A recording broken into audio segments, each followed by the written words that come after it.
3, 2, 1. Bienvenidos chicos a la clase del día de hoy, jueves 23 de abril de 2020.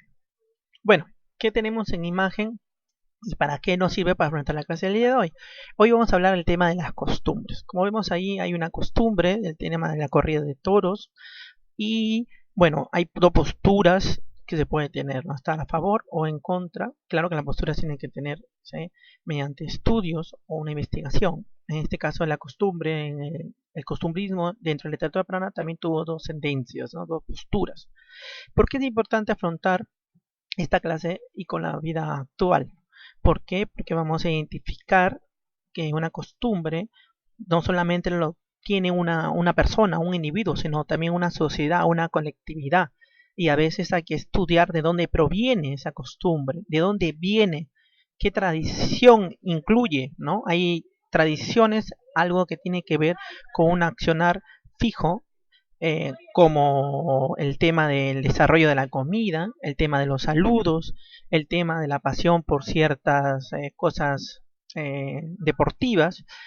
En este caso, un tema de la tradición de la corrida de toros, que es también se había una costumbre.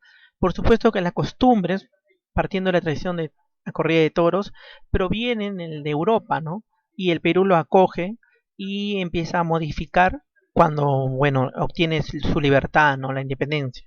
Entonces, partiendo de ahí, la literatura costumbrista se da cuando el Perú ya es independiente, ¿no? Entonces vamos a ver los detalles y vamos a darnos cuenta un poco también con el transcurrir de la clase por qué el Perú o tú como persona tiene estos tipos de costumbres, ¿no? Hay unas costumbres distintas entre la gente del norte, del sur, entre la gente de la costa, entre la de la sierra. También hay costumbres distintas entre distritos. Entonces, la costumbres nos sirve para marcar de dónde viene nuestra diferencia, ¿no? De dónde está viniendo la diferencia no solamente como opinión, sino como sociedad y como mini sociedades que existen dentro del país. Bueno, la clase del día de hoy corresponde para los chicos de tercero de secundaria, el curso es de literatura, su profesor es Jorge Uret Sandoval y el tema del día de hoy es la literatura costumbrista. Como vemos en la imagen, vemos que ya tenemos el mapa del Perú, entonces estamos en la independencia, y vemos también que tiene que ver un tema con tipo de sociedades, como en este caso la sociedad o la gente negra, ¿no? Ya no son esclavos en esa época. A ver, primero la definición que tenemos, ¿no? El costumbrismo es un movimiento literario que aparece en Lima, se da en Lima en primer lugar. ¿En qué siglo? El siglo XIX. Que busca retratar y corregir comportamiento de los ciudadanos, ¿no? Entonces su objetivo es mostrarnos cómo se comportan los ciudadanos y de qué manera, según los textos literarios, poder corregir o cambiarlos, ¿no? Como ves en la imagen, también podemos darnos cuenta el tema del cambio, el tema del fusil, pero también la música. Entonces el tema de la libertad mediante el arte, ¿no? Lo que buscaba retratar e identificar el tema de la literatura costumbrista. A ver, ¿en qué contexto se da? Hemos dicho que tiene un tema de clases sociales. Como acá en la imagen vemos a una mujer morena con una mujer blanca peleándose. Cada uno, por supuesto, presenta una postura, una costumbre, o sea, sobre costumbres que se dieron en ese momento. Cada uno presenta una postura. A ver, entonces se da en la época republicana, ¿no? ¿Ok? Ya hemos dicho que intenta retratar esta etapa sombría de nuestra historia. ¿Por qué sombría? Porque al ser independientes, al ser recién independientes, empieza a haber muchos problemas, ¿no? Muchas problemáticas, no solamente por tomar el poder, sino por el tema de las costumbres, el tema de los principios de cada clase, ¿no? Y como saben ustedes, nosotros culturalmente somos muy ricos, entonces había una subdivisión dentro de este intento de ser patria, de ser una sola patria, entonces sombría, porque hay muchos abusos, hay muchos reclamos sobre esos abusos y hay muchos reclamos de abusos que no tomados en cuenta, ¿no? Entonces, en primer lugar, se enfrentan dos tipos de clases sociales, ¿no? Una es la aristocrática criolla, el que tenía el dinero, ¿no?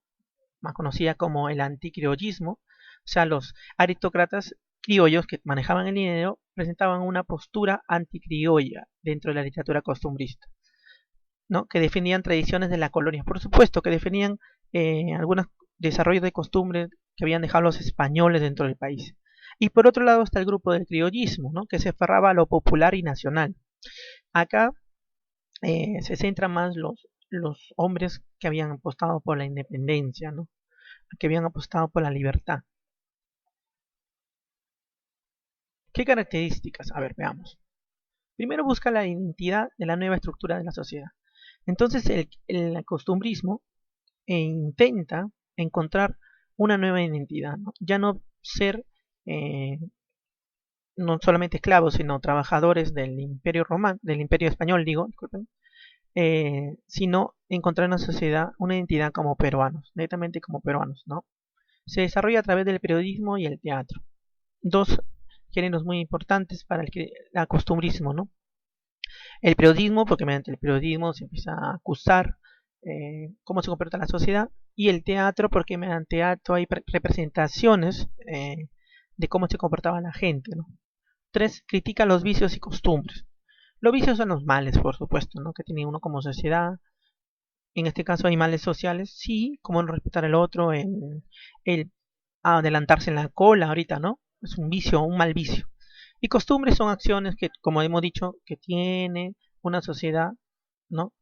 ¿De qué manera se criticaba estos vicios y costumbres? De manera anecdótico, como anécdotas en textos, y burlesco, ¿no? El burlesco se presentaba bastante en el teatro, ¿no? Mediante veías tú los malos comportamientos de la persona y te reías con eso, había un tema de moralización, ¿no? De que tú como sociedad encontraras una moral o no te comportaras de cierta manera. A ver, ¿qué representantes tenemos? Tenemos 4 importantes, ¿no? Hubo más, por supuesto. En la imagen tenemos el genio de el murciélago, ¿no? Tenemos a Manuel Ascenso Segura, a Felipe Pardo y Aliaga, a Abelardo Gamarra, más conocido como el Tunante, y a Manuel Atanasio Fuentes, conocido como el murciélago, ¿no? Entonces, vamos a tener estos 4 representantes importantes, ¿no? Dentro del desarrollo del costumbrismo. Ok, vamos a hablar un poco de Manuel Ascenso Segura. Manuel Ascenso Segura representa al criollismo, ¿no? Al criollismo, a lo que postulaban un tema nacional, ¿no? A lo que postulaban un tema de independencia como real, volver otra vez a las tradiciones indígenas de una manera así. A ver, su vida. Nació en Lima en 1805. Sirvió en el ejército realista, o sea, había participado a favor de los españoles. Fue empleado del Ministerio de Hacienda, trabajó para el Ministerio de Hacienda, ¿no? Los primeros cargos importantes o los primeros ministerios, ¿no? Al inicio de la independencia no había tantos ministerios como hay ahora, ¿no? Escribió artículos de costumbres en periódicos, por eso hemos hablado del tema del periodismo como algo importante, como El Espejo de mi Tierra, La Bolsa y El Cometa.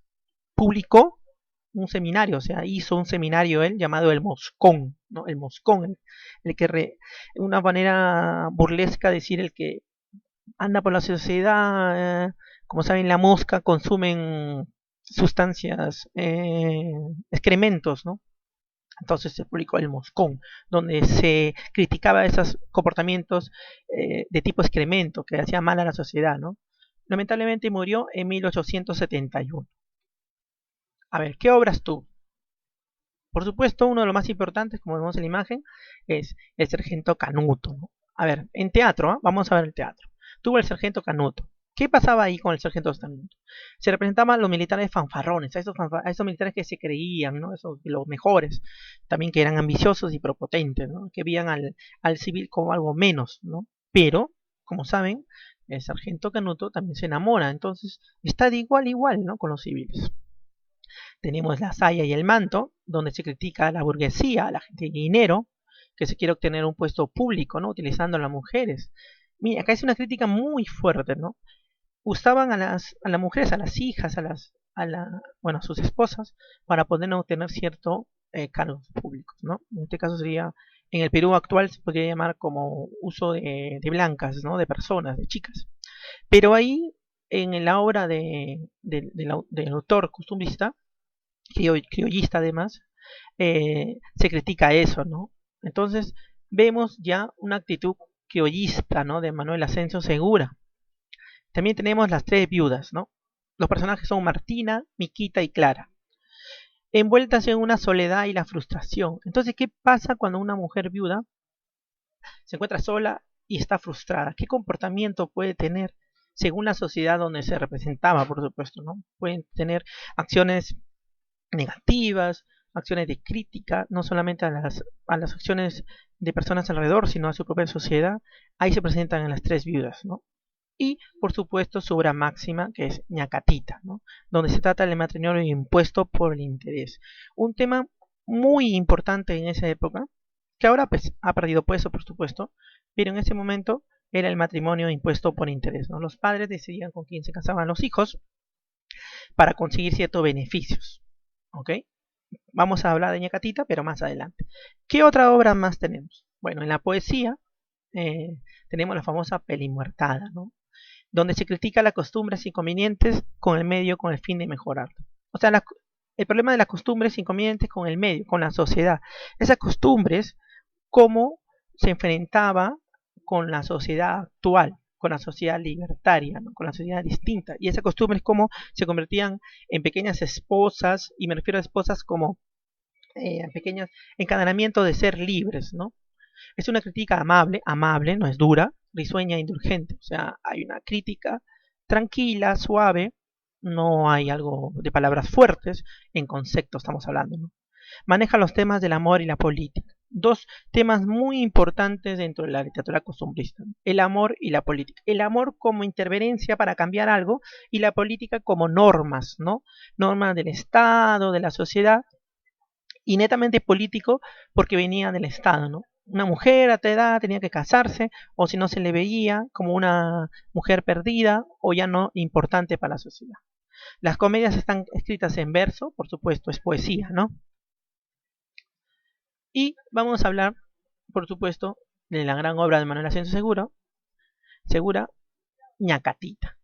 Primero, ¿qué género era? Dramático, porque es teatro, especie, comedia, la burla, ¿no? ¿En cuántos actos se presentaba Doña Catita?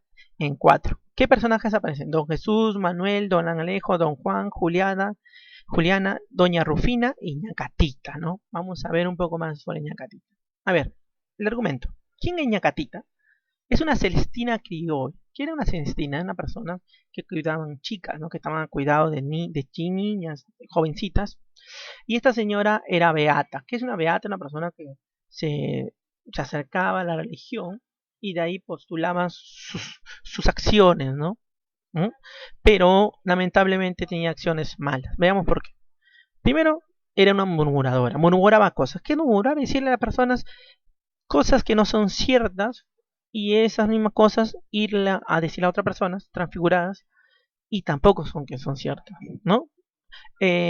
Los 7 pelos del diablo, ¿no? Que tienen los 7 pelos del diablo. Es una expresión muy importante, bajo su apariencia de virtud. Y todo, como decíamos, como era una beata, una celestina, se presentaba mediante el tema de la virtud, como que Dios le dijera hacer eso o actuar de esa manera, ¿no? También nos presentamos a los esposos Don Jesús y Doña Rufín, padres de Juliana, uno de los personajes principales de la obra. Que presentaba, Juliana era un tema de candor y dulzura, una niña bella, hermosa, de buen comportamiento. Ñacatita convence a don Rufina, o sea, murmura, con murmuros, casar a la joven con don Alejo. ¿Quién era don Alejo? Un viejo pedante y jactancioso, de dinero, por supuesto. Don Jesús, por otro lado, se oponía a eso, ¿no? Él le gustaba la relación que tenía su hija, una pequeña relación de verse, ¿no? Porque en ese momento tampoco no se aceptaba que se besaran, con Manuel, quien era su ahijado de él, ¿no? Entonces empezaron a pelearse los padres para saber con quién debería quedarse su hija, ¿no? Con quién debería quedarse Julián, o con don Alejo o con Manuel. Ñacatita se beneficia, ¿no? En esta situación, bueno, se beneficiaba con regalos, ¿no? Y apoya a doña Rufina por Alejo y después apoya a Manuel y a Juliana, a los dos jóvenes enamorados, pero con murmuraciones malas, ¿no? Les dice que deberían huir y ser felices, ¿no? Entonces, como ves, actúa para ambos bandos y de mala manera además, ¿no? ¿Qué más pasa? Al empeorarse, doña Catita aconseja a doña Rufina que abandone a su esposo. O sea, como su esposo no te apoya, le dice doña Catita, abandónalo, ¿no? En este momento, doña Rufina por un lado y Juliana por el otro, cuando estaban dispuestas a marcharse, o sea, después de esos malas murmuraciones, malos consejos, ambas intentan irse, ¿no? Doña Rufina alejarse de su esposo y Juliana huir. Entonces en ese momento aparece don Jesús, ¿no? El esposo, quien descubre a ambas y se reanudan a las discusiones. Se empiezan a discutir por qué tomaron tales decisiones, ¿no? Su esposa como su mujer, su esposa como su hija. Nuevamente en casa se presenta Juan, un amigo de la familia, y le entrega una carta a don Alejo. ¿Qué pasa con esta carta? Diciéndole que había encontrado aquí, pues le trae una carta de su esposa del Cusco. Entonces don Alejo estaba casada. Todo descubierto y doña Rufina echa al viejo mentiroso, ¿no? Se acuerda del matrimonio de la joven pareja y, bueno, viven todos felices. ¿Qué es lo que se muestra en esta comedia? Se muestra la idiosincrasia limeña, ¿no? La hipocresía que había entre las personas, que estaba bien con una persona, después estaba bien con otra persona, como el tema de Ñacatita. El interés por la riqueza, ¿no? La mamá de Juliana no le importa el amor que tiene por Manuel e intenta casarlo con el viejo Alejo, ¿no?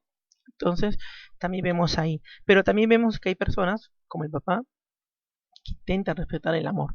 Entonces hay una discusión entre posturas sobre una costumbre, por supuesto, ¿no? Una gran obra, la Catita. Por otro lado, tenemos al anticriollista máximo, ¿no? El gran Felipe Pardo y Aliaga. Manuel Asensio era criollista y era anticriollista. Entonces, como era anticriollista, tenía posturas más de la colonia, ¿no? Fue notable creador de comedias moralizantes, buscaba la moralización, buscar las morales, ¿no? Autor de letillas satíricas. ¿Qué es el tarismo? Y hemos dicho que es la burla, ¿no? La burla. Nació en Lima en 1806. Padres aristocráticos, por supuesto, de dinero, ¿no? Como hemos dicho. Cursó estudios en la Academia de Milton. Sus principios clásicos eran ideas políticas de orden y autoridad. O sea, le importaba que todos tuvieran un comportamiento según las posturas políticas que se había tomado, ¿no? Además fue cónsula, nos representó como cónsul, como embajador, ¿no? Podría decirse en estos momentos, en Bolivia, Chile y España. Estuvo como cónsul de Perú. Escribía solo en El Intérprete, era un diario, y murió en 1878. Ok, a ver, ¿qué características tuvo su obra, ¿no? De gran Felipe Pardo Aliaga? Primero, surgió del choque de sus ideas y cultura, ¿no? O sea, él posteaba una idea de lo que él tenía sobre algunas acciones y la cultura que había venido. ¿Pero de qué corte? De corte europeo. Escribió muchas comedias para entretener y moralizar. Lo estamos repitiendo, ¿no? Entretener y moralizar. ¿Qué estilo empleó? Uno muy cuidadoso y elegante, muy culto. Su satírica, como hemos dicho, porque era sátira, su obra, tres formas presenta. Primero, la mordiente. En la mordiente se ataca a las costumbres. En la correctiva, corrige los males de su aristocracia. Y en la acusadora, critica con leve tristeza, con pena, ¿no? Entonces, volvamos a ver. Su satírica se da en tres formas. Primero, la mordiente, donde ataca las costumbres. La correctiva, donde corrige ciertos males de la aristocracia. Y la acusadora, donde critica con leve tristeza, ¿no? Más o menos que también así está formada su estructura, ¿no? De teatro. A ver, en prosa tenemos El Paseo de Mancares, donde se relata el recuerdo de una familia pasando por aquellas pampas en Calés. Como te das cuenta, relata el recuerdo, ¿no? La añoranza hacia la colonia, ¿no? Por eso era anticriollista. Un viaje se burla de los preparativos del viaje de Chile al niño Goyito, quien tenía 52 años. Si te das cuenta, y se burla del tema de la nueva postura nacional, ¿no? Que se tenía, y se presenta un niño de 52 años, ¿no? Ahí te dice que estas personas mayores actúan como niños, ¿no? Entonces hay una burla, ¿no? Nota, estas obras fueron escritas en artículos en El Espejo de mi Tierra, en el diario El Espejo de mi Tierra. Entonces, El Paseo de Mancá es como un viaje, vamos a encontrarlo dentro del diario El Espejo de mi Tierra, quien fue fundado por él, por supuesto, ¿no? Entonces, escrito en prosa, en prosa. Después tenemos en verso obras importantes, poemas importantes como La Nariz, La Jeta, El Ministro y el Aspirante, Qué Guapo Chico, Constitución Política. Como te das cuenta, los títulos ya nos indican un poco de satírica, ¿no? La Nariz, el mentiroso, ¿no? La Jeta, el que habla mucho, El Ministro y el Aspirante, Qué Guapo Chico, hablando del tema de la belleza, y la Constitución Política. ¿Por qué criticaba la cuestión política? Porque él tenía tendencias de la colonia, no era un anticriollista. A ver, dentro de teatro tenemos tres obras importantes. Frutos de la educación, donde se narra que Pepita, una muchacha limeña, pierde a su novio. ¿Quién era su novio? El inglés Eduardo, por bailar con demasiada libertad la zamacueca. Si te das cuenta, otra vez ataca el tema de la libertad, presenta a una chica que pierde un hombre, entre comillas, ¿no? El inglés Eduardo, ¿no? Por bailar libremente la zamacueca, ¿no? Y llamar la atención, por supuesto, de los que la van a bailar. Después tenemos a don Leocadio y el aniversario de Ayacucho. Acuérdense, Ayacucho, un momento muy importante para el Perú. Rememora los paseos de los vencedores de Ayacucho en el cercado y la crítica de las costumbres liberales de la época, ¿no? ¿Te das cuenta? Otra vez ataca el tema de la libertad. Después tenemos una huérfana en Chorrillo. Describe en Chorrillo del siglo XIX elogiando las costumbres aristocráticas, ¿no? Otra vez va al tema de dar el aporte a la gente de dinero, a la gente que venía de la colonia, ¿no? A ver, en un viaje, vamos a ver un poco de un viaje, ¿no? Una obra de prosa que se publicó, acuérdense dónde se publicó, acá vamos a aparecer, en el diario El Espejo de mi Tierra. Hemos dicho que se critica el tema del nacionalismo, ¿no? El protagonista es el niño Goyito, bueno, se llama Gregorio, ¿no? Que tiene comportamiento propio de un limeño engreído de su época, ¿no? Un niño engreído de su época. ¿Cuántos años tiene Goyito? 52 años, y lo llaman así hasta su muerte, ¿no? Él quiere irse, ¿no? A atacar a los chilenos y se presenta un dilema de que no se sabe si el buque es seguro o no, dónde va a ir, ¿no? Entonces, él intenta ir hacia Chile, pero está en problema su entorno y él, si el buque es seguro. Goyito emprende por fin el viaje comentado. La despedida, llorando a sus hermanas y también el viajero. Toda la gente de los encargos. ¿Qué marcó este viaje? Un hito para todos del habla limeña. Pues ya no se decía antes de Cristo y después de Cristo, sino todo antes y después del viaje de Goyito. ¿Por qué? Porque vamos a ver la tradición del enfrentamiento con los chilenos. Un antes y un después, ¿no? Una derrota, una intención de conquista y bueno, terminamos perdiendo. Por supuesto, en Historia con Chile, que lo ven ustedes en el curso de historia. Entonces, por eso es importante el tema de la literatura costumbrista en el Perú, para entender de dónde provenimos, ¿no? Ahora vamos con el tema de la verificación del aprendizaje. Como muy bien ha aparecido acá, mira, es resolverlo en el cuaderno. Entonces, esta parte, estas preguntas y estas respuestas las vas a plantear en tu cuadernito. 1. ¿Dónde se originó el costumbrismo?